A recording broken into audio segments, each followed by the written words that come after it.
જૈનોના 24મા તીર્થકર ભગવાન મહાવીર સ્વામીના જન્મ કલ્યાણક મહોત્સવની ઉજવણી થવાની છે।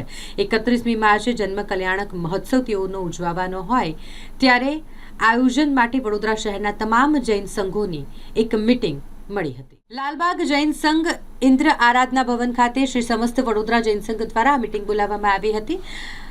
મહત્વની બેઠકમાં ભગવાનની શોભાયાત્રામાં પ્રભુજીને રથમાં લઈને બેસવાનું, ભગવાનના સારથી બનવાનું, હાથી પર બેસવાનું, બગી ઘોડા પર બેસવાની ઉછાવણી બોલાવવામાં આવી, જેમાં જૈન ભાવિકોએ ઉત્સાહભેર ભાગ લીધો।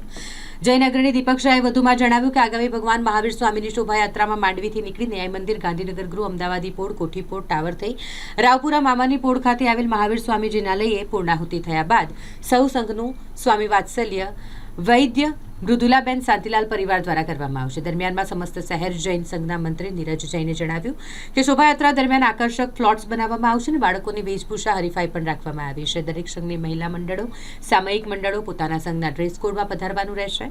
આ મીટિંગમાં પરેશ શાહ, પરેશ પરીખ, યુનિવર્સિટીના પૂર્વ સેનેટ સભ્ય અને જૈન અગ્રણી દીપક શાહ, યુવક મહાસંઘના હિતેશ શાહ, લાભાર્થી શ્રેયસભાઈ તથા જીગર શાહ સહિતના શ્રેષ્ઠીઓ વિશેષ ઉપસ્થિત રહ્યા। શ્રી સમસ્ત વડોદરા જૈન સંઘના પ્રમુખ પ્રકાશભાઈ શાહે જણાવ્યું હતું। નમસ્કાર દર્શક મિત્રો, સ્પાર્ક ટુડે ન્યૂઝમાં આપનું હાર્દિક સ્વાગત છે। સમસ્ત વડોદરા શહેર જૈન સંઘ છે તમામ જૈન સંઘો વડોદરામાં છે એનો બનેલો છે। ભગવાન મહાવીર સ્વામીનું જન્મ કલ્યાણક મહોત્સવ આવી રહ્યો છે, એ રંગે ચંગે ઉજવાય એના માટે એક સરસ મજાની મીટિંગ તમામ સંઘોની આજે અહીંયા લાલબાગ જૈન સંઘ ખાતે રાખવામાં આવેલી। અત્યારે સમસ્તના જે પ્રમુખ છે એ પાછા લાલબાગ જૈન સંઘના ટ્રસ્ટી પણ છે, તો આપણે સીધા જ પ્રકાશભાઈ સાથે વાત કરીએ। આજે મીટિંગ શું હતી, મીટિંગમાં કોણ કોણ હતા અને કેવા પ્રકારની પ્રવૃત્તિ ચાલી? એટલે લાઈટ કરજો, લાઈટ। 31 માર્ચના રોજ જૈનોના 24મા તીર્થંકર પ્રભુ શ્રી મહાવીર સ્વામી પ્રભુનો જન્મ કલ્યાણક છે। એ જન્મ કલ્યાણક સુંદર રીતે ઉજવાય એના માટે આજે બરોડા સમસ્તના જે 40 સંઘો છે તે તદુપરાંત વિવિધ સંસ્થાઓ જેવી રીતે કે જૈન જાગૃતિ સેન્ટર છે, જૈન પ્રગતિ સેન્ટર છે, જૈન સોશિયલ ગ્રુપ છે, સુતોપાસક ગણ છે, એલર્ટ છે, એવી વિવિધ સંસ્થાઓ, યોગ મહાસંઘ છે, વિવિધ સંસ્થાઓની આજે મિટિંગ રાખવામાં આવી હતી અને એ મિટિંગમાં બહુ જ મોટી સંખ્યામાં ભાગ્યશાળીઓ જોડાયા અને દરેકે સુંદર પ્રતિસાદ પણ આપ્યા, પોતાના નવા સજેશન પણ આપ્યા અને વધુમાં સુંદર રીતે સારી રીતે આ આખા કાર્યક્રમનું આયોજન થાય એ માટે આજની આ મિટિંગ હતી। જૈનોના વરઘોડો જે નીકળે એનું શાન કહેવાય હાથી, તો હાથી આ વખતે જોવા મળશે? આ વખતે હાથી નહીં, હાથી, ઘોડા, પાલખી ત્રણ વસ્તુ જોવા મળશે અને એનું આયોજન પણ થઈ ચૂક્યું છે। કેટલા ફ્લોટ વગેરે કેવા પ્રકારના હશે જરા? ખાસ તો આપણે જે હાથીની વાત કરેલો છે એ જો મારા દીકરાની બર્થડે હોય અને હું સુંદર રીતે ઉજવું તો મારા પ્રભુનું જન્મ કલ્યાણક હોય તો કેમ ન ઉજવું?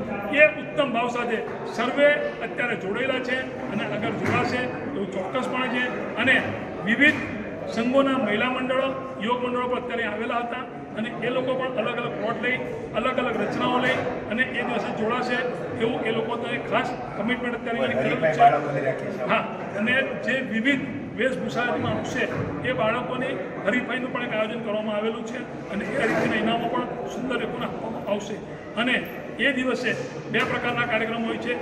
એક શોભાયાત્રા જે માંડવીથી મામાની પોળ કે જ્યાં આગળ પ્રભુ મહાવીર સ્વામીનું બહુ જ પ્રાચીન જિનાલય છે, એ જિનાલયમાં દર્શન કરવા સર્વે શોભાયાત્રા સ્વરૂપે જશે અને ત્યારબાદ નવલખી કમ્પાઉન્ડમાં સ્વામી વાત્સલ્યનું એક આયોજન રાખવામાં આવતું હોય છે, એટલે કે સામૂહિક અમારે ભોજનની વ્યવસ્થા હોય છે। એમાં લાભાર્થી પરિવાર તરીકે વૈદ મૃદુલાબેન શાંતિલાલ વૈદ પરિવાર છે, જેઓએ ગઈ સાલ પણ લાભ લીધો હતો, આ સાલ પણ એ જ પરિવાર લાભ લઈ રહ્યા છે અને હાથી પર બેસવાનો લાભ પણ એ પરિવારે જ લીધેલો છે। બીજી કઈ બોલીઓ આજે મિટિંગમાં લેવામાં આવી?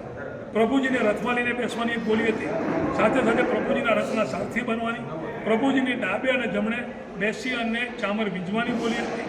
તદુપરાંત આગળ ઘોડા લઈને ઘોડા પર બેસીને જવાની પણ હતી અને મંગળ દેવાની એક બોલી હતી। બોલો જેને સાસ અને